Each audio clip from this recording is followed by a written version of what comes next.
morning class. Today we discuss about chemical kinetics. Chapter number 4. Chemical kinetics is very important chapter for board point of view as well as competition point of view. सबसे पहले आप chemical kinetics में आप यहाँ देख रहे हैं chemical और ये हुआ है काइनेटिक्स. ये काइनेटिक्स वर्ड आप फिजिक्स में भी देखे होंगे. काइनेटिक्स की मीनिंग क्या है?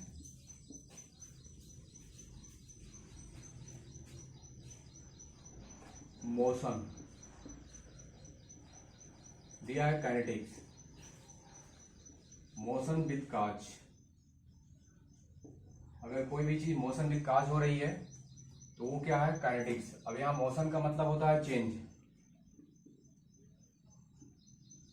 चेंज याद रखिएगा. चेंज कुछ भी हो सकता है. चेंज पोजीशन में भी चेंज हो सकता है तो भी मोशन होगा. अगर टाइम के रिस्पेक्ट में पोजीशन चेंज हो रही है तो मोशन हो रहा है. तो इस चैप्टर में आप जो चीज चेंज पढ़ेंगे वो कंसंट्रेशन पढ़ेंगे. Change in concentration. Change in concentration. Change in concentration with respect to time. तो इस चैप्टर में जो हम ये जो मोशन है, मोशन इन द सेंस कोई भी बॉडी अगर फिजिक्स में होगी तो बॉडी क्या होगी? अगर चेंज होगी उसकी पोजीशन चेंज होगी विद रिस्पेक्ट टू टाइम, उसका नाम मोशन होगा. लेकिन आप केमिस्ट्री में जो आप मोशन पढ़ने की बात आ रही है तो मोशन का मतलब change in concentration with respect to time की बात आ रही है. तो ये आपका हो गया काइनेटिक्स. एक वर्ड है काइनामेटिक. ये भी आप फिजिक्स में देखे होंगे. इसमें काइनेटिक और काइनामेटिक में अंतर क्या है, डिफरेंस क्या है? ये है यहाँ मोशन विद काज होता है, यहाँ मोशन विदाउट काज होता है. इसमें मोशन जो आप देते हैं, चेंज जो बताते हैं, उसमें बिना कारण कोई रीजन नहीं दिया जाता है, वो काइनामेटिक में होता है. ये आप फिजिक्स में पढ़ते हैं मोशन इन 1D में. Motion in 1D. Motion in 1D in the sense जैसे मान लीजिए कोई गाड़ी जा रही है, ये 20 km/h से जा रही है. बस ये मोशन विदाउट काज है. ये जा रही है तो आप कुछ सेकंड के बाद इसका जो है फाइनल वेलोसिटी पूछ सकता है, कुछ भी पूछेगा. ये काइनेमेटिक में आएगा. काइनेमेटिक में जहाँ मैथमेटिकल कैलकुलेशन पे बेस होगा मोशन, वो काइनेमेटिक होगा. और जहाँ आप रीजन देंगे मोशन का या चेंज इन कंसंट्रेशन का, वो क्या होगा? काइनेटिक्स होगा. काइनेटिक में आप अगर फिजिक्स की बात करते हैं तो यहाँ जब कारण की बात आती है तो जैसे पुल्ली है, ये मास m1 है, ये मास m2 है. ये मान लीजिए m1 और ये m2 है. तो m2 अगर ये क्या है, ग्रेटर है m1 से, तो इसकी जो डायरेक्शन होगी, इसकी डायरेक्शन ये होगी. मतलब m1 से m2 की तरफ ये क्या करेगा? मूव करेगा. तो मूव करने का आप रीजन क्या दे रहे हैं? Due to greater mass of m2 than m1. तो यहाँ आप रीजन दे रहे हैं तो ये क्या होगा? काइनेटिक्स. और यहाँ जो ये गाड़ी जा रही है स्ट्रेट लाइन में 1D में, ये क्या हो गया? काइनामेटिक. तो ये आप जो पढ़ते हैं फिजिक्स में, ये न्यूटन्स लॉ ऑफ मोशन में पढ़ते हैं. तो आपको तो यहाँ फिजिक्स डिस्कस नहीं करना है. करना क्या है केमिस्ट्री में? तो केमिस्ट्री में जो भी मोशन होगा वो हम change in concentration with respect to time पढ़ेंगे. तो let's be discuss about chemical kinetics.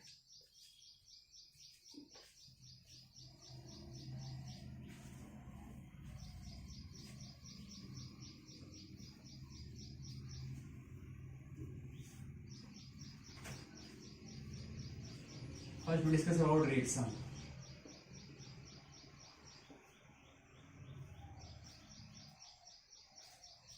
Inverted comma में change of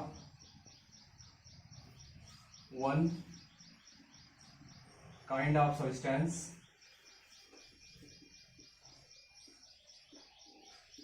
into other kind of substance is known as reaction. जैसे ये आपका ये है, ये बी में कन्वर्ट हो रहा है.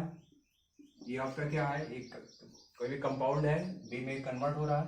तो change of one kind of substance into another kind of substance is known as reaction. दूसरी डेफिनेशन आप ये भी लिख सकते हैं, breaking of old bond and formation of new bond is known as reaction. Breaking of old bond and formation of new bond is known as reaction.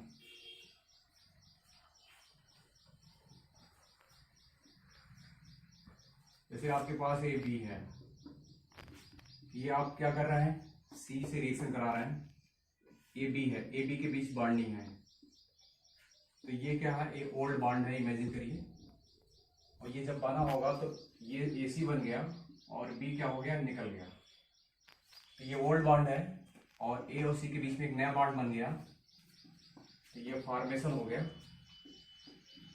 Formation of new bond, तो ये भी क्या है, रिएक्शन है। तो breaking of old bond and formation of new bond is known as reaction.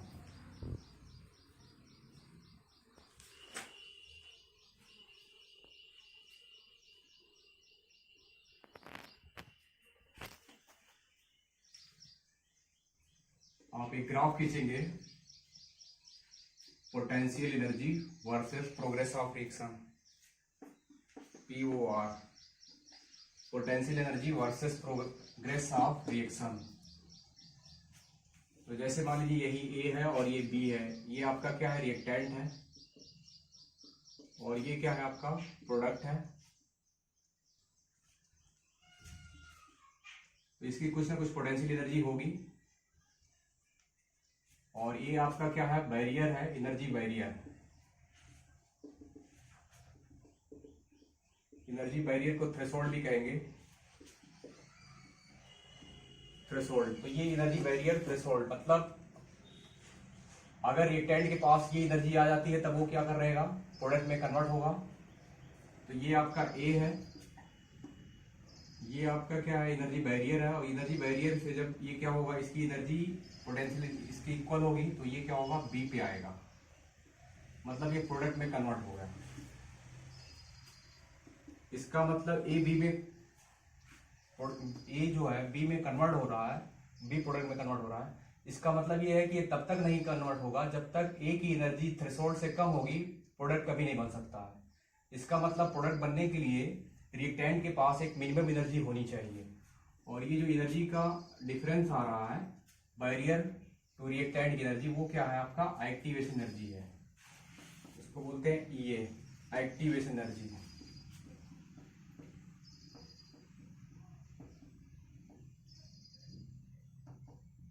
Activation energy, तो activation energy क्या है, रिएक्टेंट को एक्टिवेट करने के लिए प्रोडक्ट फॉर्मेशन में, तो प्रोडक्ट फॉर्मेशन में जो रिएक्टेंट को एनर्जी क्या होती है, रिक्वायर्ड होती है, उसी का नाम क्या है, एक्टिवेशन एनर्जी है। तो आप यहाँ देख रहे हैं ये एनर्जी जब तक इसको नहीं मिलेगी तब तक ये क्या होगा, प्रोडक्ट में कन्वर्ट नहीं होगा। तो एक रीजन तो ये भी है कि ये अगर प्रोडक्ट में कन्वर्ट हो रहा है तो इसके पास एक थ्रेशोल्ड एनर्जी या मिनिमम एनर्जी होनी चाहिए, इसको आपने क्या दिखाया, ये एक्टिवेशन एनर्जी है। दूसरी चीज ये है कि कोई भी रिएक्टेंट प्रोडक्ट में कन्वर्ट होने की कंडीशन क्या है, एक तो आपने ये देखा potential energy versus progress of reaction में, दूसरा क्या है, जैसे आप के पास क्या है, कोई रिएक्टेंट है प्रोडक्ट में कन्वर्ट हो रहा है, तो रिएक्टेंट प्रोडक्ट में कन्वर्ट हो रहा है, तो इसका मतलब अगर वो रिएक्शन हो रहा है तो रिएक्शन होने की कंडीशन क्या है, कोलिजन क्या होना चाहिए, रिएक्टेंट रिएक्टेंट में कोलिजन होना चाहिए। जैसे मान लीजिए ये आपका क्या है, ए रिएक्टेंट है, ये बी रिएक्टेंट है, ये भी रिएक्टेंट, ये भी रिएक्टेंट, और ये आपका क्या हो रहा है, ये कोलिजन है, कोलिजन हेड ऑन कोलिजन है, मतलब आमने सामने क्या कर रहे हैं, कोलाइड कर रहे हैं, तो यहाँ प्रोडक्ट बनेगा। लेकिन अगर ये आपका क्या है, एक रिएक्टेंट ऐसे है और एक रिएक्टेंट ऐसे जा रहा है, इसका मतलब यहाँ हेड ऑन नहीं है, तो यहाँ कोई भी प्रोडक्ट नहीं होगा, नो प्रोडक्ट। इसका मतलब आप ये देख रहे हैं कि प्रोडक्ट फॉर्मेशन की जो कंडीशन है, कोलिजन क्या होना चाहिए, शुड बी हेड ऑन होना चाहिए।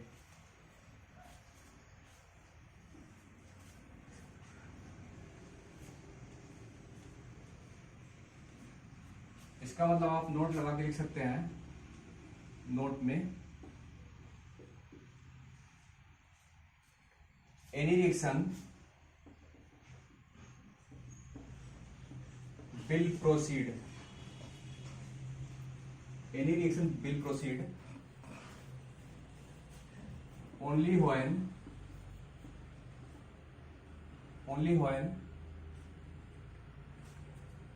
reactant molecule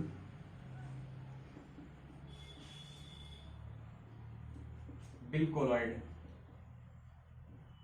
ये कह रहा है कोई भी रिएक्टेंट क्या कर सकता है, will proceed only when reactant molecule will collide. कोई भी रिएक्टेंट तभी प्रोसीड करेगा जब उस रिएक्टेंट के बीच में क्या होगा, कोलिजन होगा। लेकिन कोलिजन याद रखिएगा हेड ऑन हेड होना चाहिए, but collide to each other, but collision should be head on head, head on head। जब आमने सामने क्या होगा, रिएक्टेंट मॉलिक्यूल कोलाइड करेंगे तभी वो क्या करेंगे, प्रोडक्ट की तरफ या क्या करेंगे, प्रोसीड करेंगे। अगर वो हेड ऑन हेड कोलिजन नहीं हो रहा है तो प्रोडक्ट कभी भी नहीं बनाएगा।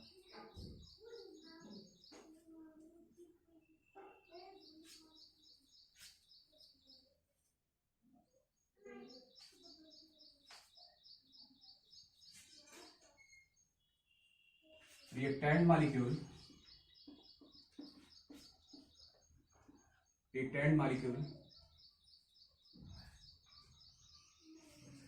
should possess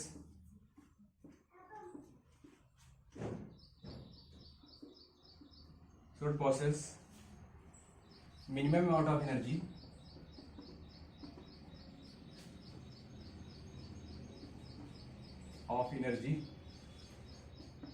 reactant molecule should possess minimum amount of energy which can cross the threshold।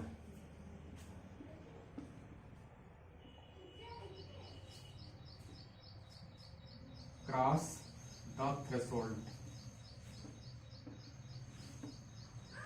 ये कह रहा है कि कोलिजन शुड भी हेड ऑन हेड होना चाहिए अगर उसको प्रोडक्ट बनाना है। दूसरी कंडीशन क्या है, रिएक्टेंट मॉलिक्यूल के पास should process minimum amount of energy, वो मिनिमम एनर्जी होनी चाहिए which can cross the threshold, जिससे वो एनर्जी बैरियर को क्या कर सके, क्रॉस कर सके। तो दो कंडीशन है, एक तो उसके पास मिनिमम एनर्जी होनी चाहिए प्रोडक्ट बनाने के लिए, दूसरा क्या है, रिएक्टेंट टू रिएक्टेंट मॉलिक्यूल के बीच में जो कोलिजन होना चाहिए वो हेड ऑन हेड होना चाहिए, तब वो क्या करेगा, प्रोडक्ट बनाएगा। ये दो रीजन दिए जा रहे हैं प्रोडक्ट फॉर्मेशन के। तो प्रोडक्ट फॉर्मेशन का main reason head on head collision होना चाहिए और रिएक्टेंट मॉलिक्यूल के पास एक मिनिमम एनर्जी होनी चाहिए जो थ्रेशोल्ड को क्या कर सके, क्रॉस कर सके और प्रोडक्ट की तरफ प्रोसीड कर सके।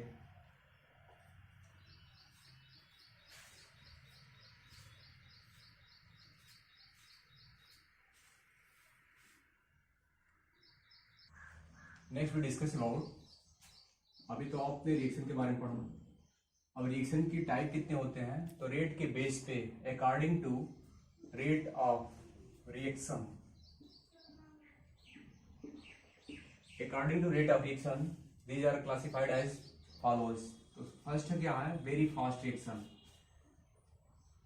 तो वेरी फास्ट रिएक्शन होगी जिसका रेट क्या होगा, बहुत फास्ट होगा, कंप्लीशन का क्या होगा, वो बहुत तेजी से क्या होंगे, रिएक्टेंट प्रोडक्ट में कन्वर्ट होगा, वो वेरी फास्ट रिएक्शन होगा। वेरी फास्ट रिएक्शन का मतलब ये है कि इसका जो कंप्लीशन टाइम होगा 10⁻⁻14 टू 10⁻16 सेकेंड, मतलब 10⁻14 टू 10⁻16 सेकेंड के बीच में ये क्या होगा, इसका रिएक्टेंट प्रोडक्ट में कन्वर्ट हो जाएगा। और इसका एग्जांपल आयनिक रिएक्शन है, ionic reaction KNO3 plus NaCl, KCl plus NaNO3। तो आयनिक रिएक्शन क्या होती है, वेरी फास्ट रिएक्शन होती है, इसका कंप्लीशन टाइम 10⁻14 टू 10⁻16 सेकेंड होता है। तो इसके टाइम को आप कैलकुलेट नहीं कर सकते हैं, और कैलकुलेट नहीं कर सकते हैं तो ये रिएक्शन, इस रिएक्शन का आप रेट डिटरमाइन नहीं कर सकते हैं। तो इसको आप नोट कर सकते हैं, these are not rate determining, rate determining reaction. Next है आपका very slow reaction. Very slow reaction में आपके ऐसे रिएक्शन आएंगे जिसका रेट क्या होगा, बहुत स्लो होगा, मतलब इसका कंप्लीशन टाइम, मतलब कंप्लीट होने का समय lie between week to year, week से लेके ईयर भी लग सकते हैं, मतलब इतना स्लो होता है। इसका example rusting of iron. Rusting of iron एक दिन में तो होता नहीं है, महीनों भी लग सकते हैं, एक हफ्ता भी लग सकता है, साल भर भी लग सकता है। फार्मेशन ऑफ कोयल, कोयले का जो फार्मेशन है वो भी जो है जल्दी नहीं होता, कई कई साल लगते हैं। तो ये क्या आएगा, वेरी स्लो रिएक्शन। अब वेरी स्लो रिएक्शन में क्या होगा, आप यहाँ भी टाइम कैलकुलेट नहीं कर सकते हैं, क्योंकि कोई रिएक्शन अगर क्या है कई साल लग रही है तो उसमें भी आप टाइम साइज कैलकुलेट नहीं कर सकते हैं कि किस टाइम में क्या हो रहा है। तो ये भी रिएक्शन क्या होती है, रेट डिटरमाइनिंग रिएक्शन नहीं होती है। तो these are also not rate determining reaction. तो इसकी भी आप रेट डिटरमाइन नहीं कर सकते हैं, तो इसकी भी रेट आप नहीं डिटरमाइन कर सकते हैं और ये भी डिटरमाइन नहीं कर सकते हैं। Next we discuss about moderate reaction.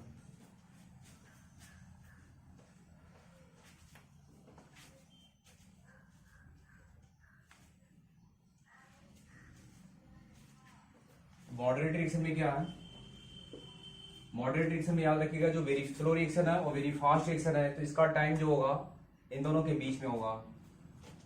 तो मॉडरेट रिएक्शन क्या होगा, these reaction completion time of these reaction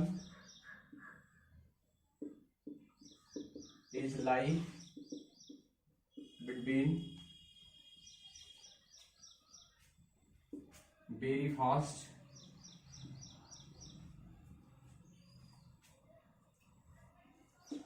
and very slow।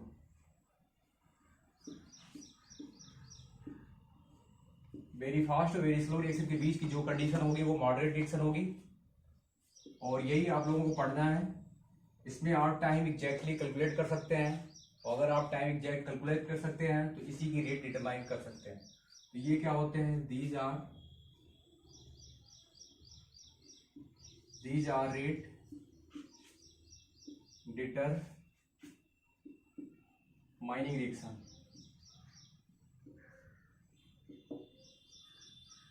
इसको आप क्या कर सकते हैं, ऐसे रिएक्शन की रेट को आप डिटरमाइन कर सकते हैं। इसके एग्जांपल जितने भी मॉलिक्यूलर रिएक्शन होते हैं उसको आप दे सकते हैं। इसका एग्जांपल क्या होगा, मॉलिक्यूलर रिएक्शन। मॉलिक्यूलर रिएक्शन में एग्जांपल आप ले लीजिए, N2 3H2 gives out 2NH3। तो ये मॉलिक्यूलर रिएक्शन है, इसकी रेट आप डिटरमाइन कर सकते हैं, ये मॉडरेट रिएक्शन में आएगा। तो इस तरीके से आपको पढ़ना क्या है, मॉडरेट रिएक्शन पढ़ना है। अब इसमें इसके आगे आपको मॉडरेट रिएक्शन में आपको रेट डिटरमाइन करना है। रेट डिटरमाइन करने के बाद आपके पास रेट कांस्टेंट आएंगे, factor affecting the rate of reaction आएगा। This topic we discuss in next time. Thank you.